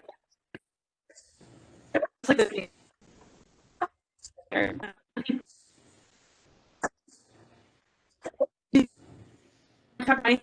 before moms. No, I don't think so. Just wanted to get some general impressions there, and any pointers I could use to spruce things up. Great. Thanks for sharing. Thank you very much for your help. That was very helpful. No problem. Okay, I'll moms. I have a general point. F. Go ahead, Tom.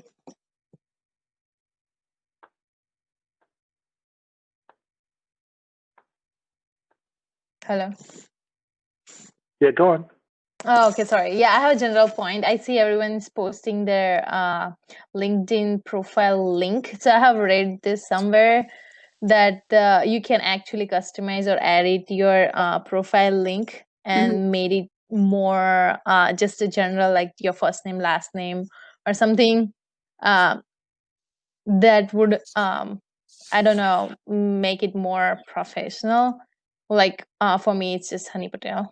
And then when you write your LinkedIn link into the resume, I've been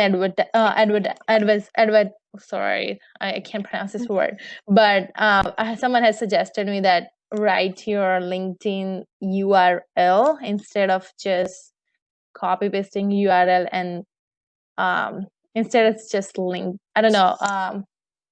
Like we sometimes we do not add the entire URL as a text in the resume, and sometimes recruiter or a hiring manager, they just print out your resume and overview, but at that time it would help to have a URL as a text, and that's why I think it's important to have your customized URL, have it like more professionally rather than just randomly generated by LinkedIn.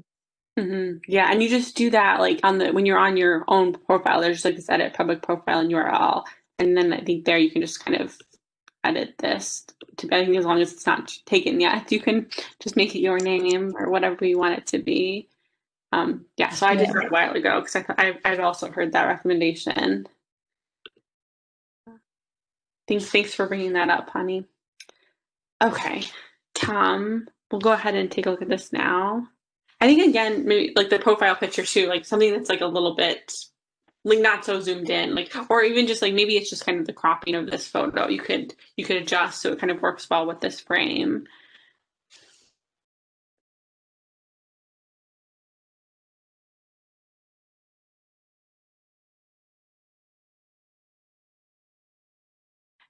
And I guess I'm curious if you do you see you kind of like mentioned maybe like you were kind of doing some of this stuff with these organizations, like maybe in transition to another role. Do you see this kind of this description as kind of the role you want to move into? No, in this discussion, I'm recognizing that this is an old description of where I'm going, not the current new one. And this has brought out for me the importance of making an adjustment. Mm-hmm. Mm-hmm. Yeah, so maybe think through what you want that to be, like what role you think you see yourself in, and change it to that.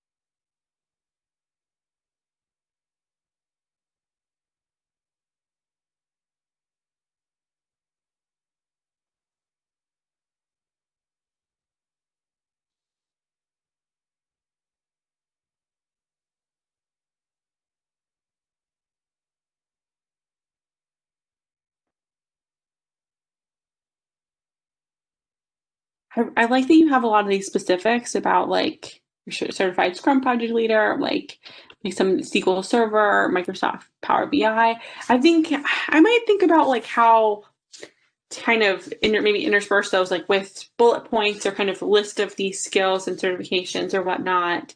I do like how you kind of bring this up like kind of from the beginning, like that you have all of these skills, and I think they're pretty specific. So I do like that, but I think maybe like but it is a lot kind of in a row, like a lot in separated by commas that maybe could be better facilitated by like for people to read like in a bullet list they can more easily skim.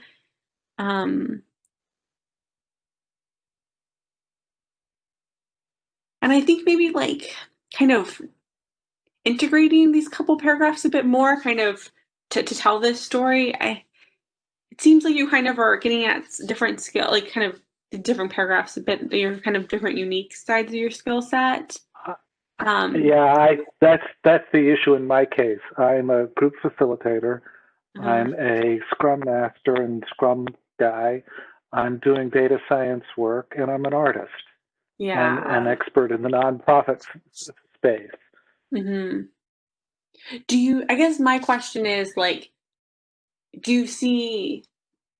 you trying to move into one position that utilizes all of that, or are there kind of certain aspects of this that maybe you can maybe you can mention some of those other things, but like highlight the aspects that you see most relevant to kind of where you're going? The more of them that it includes, the happier I will be. Okay. So you do want to include all of them, and if you can.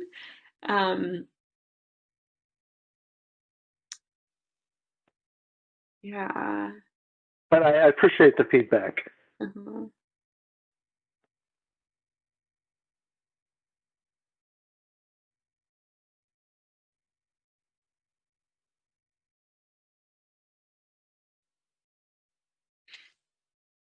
Like you use the more we, like maybe I change like I do this, like maybe like talk a little bit about, it sounds like you're really passionate about all these things and like all these things really bring you joy. Maybe like kind of make it connected to yourself a little bit more. Like I do this because that's your passion. Like it's like you like you're passionate about bringing together all those different skills and to meet these needs of the organization too. Yeah. I think this is really great. I think maybe there's just like some tweaks that can maybe tell the story a little bit more clearly.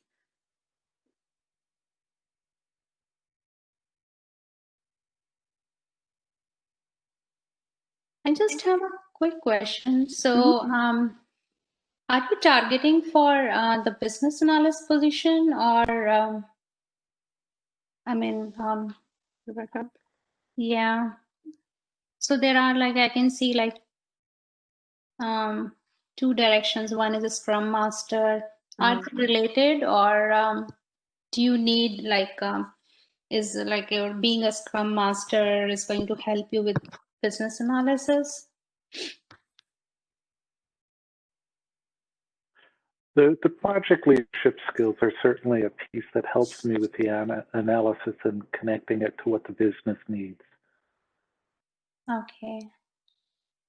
Yeah, because I was thinking like if you can just mention the business analyst, like you are aiming for business analyst position, and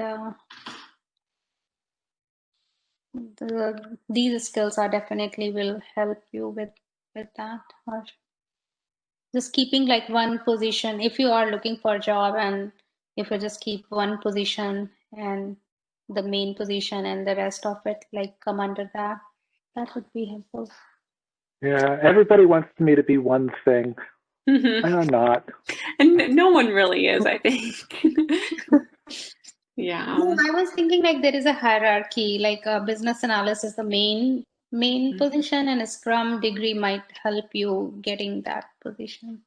But yeah, I don't know much about it. So Okay. Yeah. Just the feedback is wonderful in terms of helping me see what's being seen or not seen, and the confusions that it's leveling.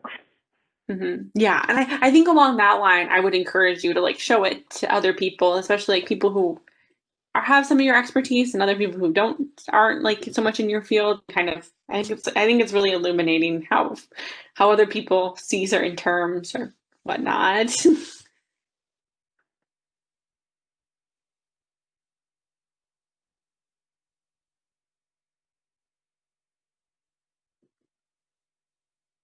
Or you have some links here to some specifics of like examples.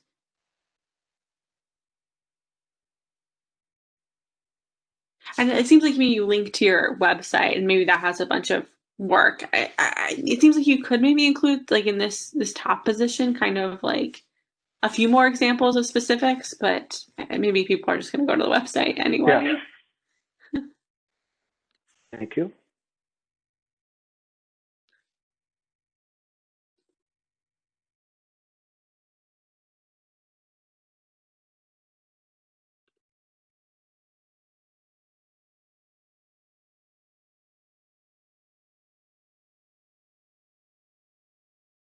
And it seems like you have a bunch of like, now you're like mentioning Python and scikit-learn and all these other things. It seems like maybe there's a lot of other skills that you could, I don't know if you want to highlight, if you feel like you want to highlight them, but maybe there's more skills that you didn't have up front that if you, depending on how that ends up working out, if you do have some sort of bulleted list or whatnot, like you could mention some of these other skills too. So you do talk about like your business intelligence work, and like I guess you mentioned SQL Server and whatnot, but maybe if there's more there and kind of it's in a bulleted list where it's easy for people to scan, you might include some of those other skills too. Sorry, where is it?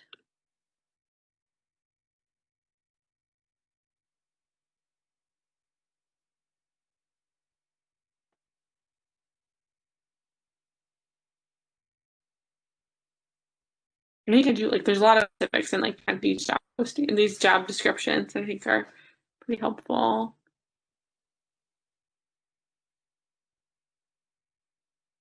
But I guess maybe quantification of some of that.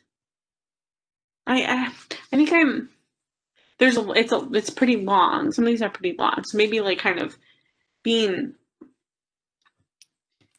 judicious about kind of the level of detail, and maybe like last but like quantify kind of those things that you do include.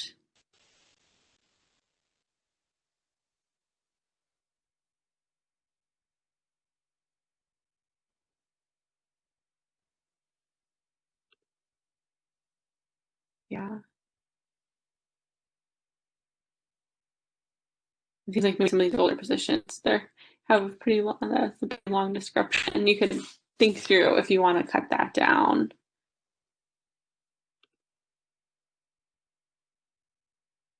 Yeah, I think overall looks really good to me.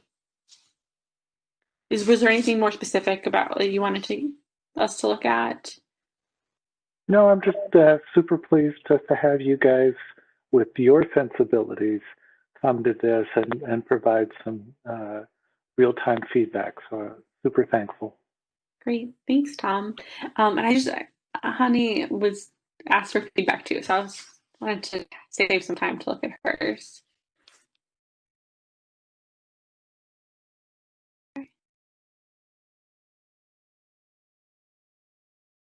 I like your photo. Only picture that I have that looks professional. If you want, you could also add like a cover photo too. Yep, that is my note. And do you see your like business intelligence engineer kind of? Do you want to continue to do that? Is that something you want to like? And just because it's your current role, you don't have to keep it in your tagline. Yeah, I think okay, that makes sense. I think I'm targeting either be engineer or data scientist kind of role. Okay. Yeah. You could always just say like business intelligence engineer / data scientist, or like if you're kind of thinking you might move in either direction, you could always customize that. I guess I was going to mention.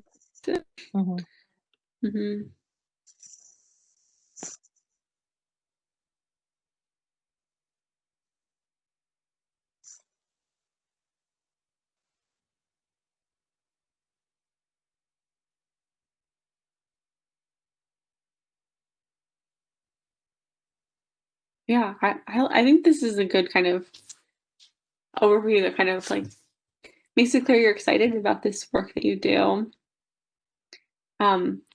Maybe a few more specific, like kind of like one more sentence that like kind of gets at a little more specific about what you do could be helpful.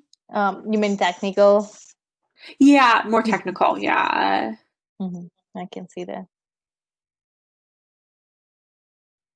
Yeah, but I think listing the skills here is great too. And then adding, it seems like you just kind of list the I just realized after reviewing all of others, I was like, okay, I have everything in my resume, but I haven't put it up in my link on my LinkedIn. Yeah. So there's nothing much to review, I guess. Makes it a bit quick.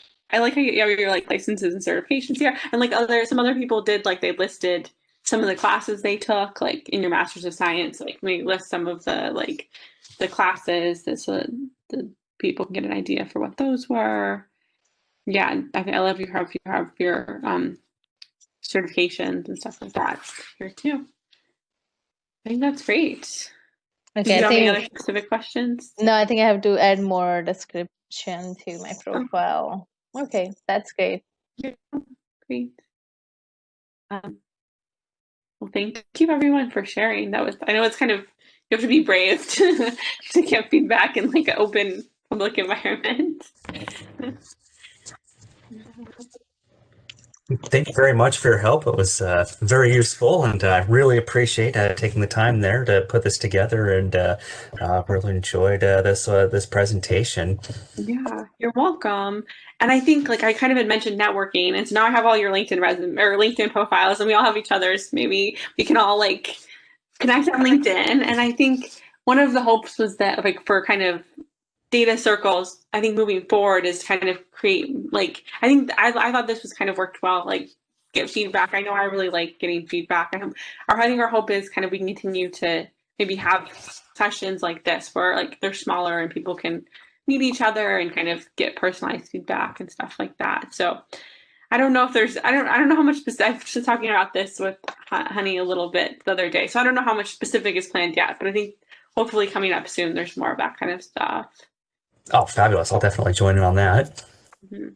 Yeah, we definitely are planning to go target more specific questions moving forward. That'll be next year though. Yeah. Thank you so much for your time and all your help. Really appreciate it. Yeah. You're welcome. All right. Does anyone has any question, any concern? For all the resources, I'll be posting those for next month. So since we don't have any doc, I'll be posting different resources and different mentors and other stuff that would be helpful for job search on our Slack channel. So keep connected with us on the Slack channel. And we also have a Data Circle is organizing a conference which is next year in April. So we are open for right now, call for purpose for speakers. So Megan, it would be nice if you would be a speaker and give us all some insights about maybe it's resume or other thing that you would like to advise us on. That would be really great. And I also we are encouraging first time speaker. I think that will be an opportunity for you to, I think, kind of enhance your profile as well. If you're in your job search and stuff, that would definitely help. So we are actually encouraging first time speakers, and we also, if needed, we kind of train first time speakers on how to actually give a talk and stuff if they're interested. So again, you'll find out the details on the Slack channel. So keep connected on the Slack channel. And then for the next year, we are planning to add more frequent interview prep session.